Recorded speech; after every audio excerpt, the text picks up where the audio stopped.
দীর্ঘদিন ধরে নিয়োগে দুর্নীতি, স্বচ্ছ প্রক্রিয়ার অভাব ও প্রশাসনিক নিষ্ক্রিয়তার অভিযোগ তুলে পথে নামা চাকরিহারারা এবার সরাসরি মুখ্যমন্ত্রী মমতা বন্দ্যোপাধ্যায়ের সাক্ষাৎ চাইলেন।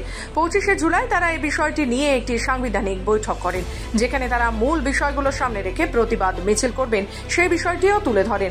এদিন সাংবাদিক বৈঠক করে চাকরিহারারা আগামী 28শে জুলাই পশ্চিমবঙ্গ বঞ্চিত চাকরি প্রার্থী ও চাকরিজীবী ও চাকুরিহারা ঐক্য মঞ্চ নবান্ন চলো অভিযানের ডাক দেন।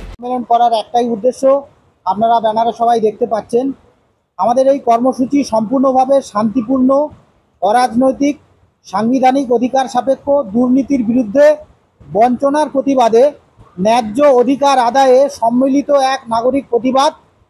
এবং আমরা যারা চাকরি প্রার্থী, যারা দুর্নীতির কারণে এতদিন ধরে রাস্তায় পড়ে আছি, তাদের ন্যায্য দাবি দেওয়া অধিকার ছিনিয়ে নেওয়ার জন্যই আমরা নবান্ন চলো ডাক দিয়েছি।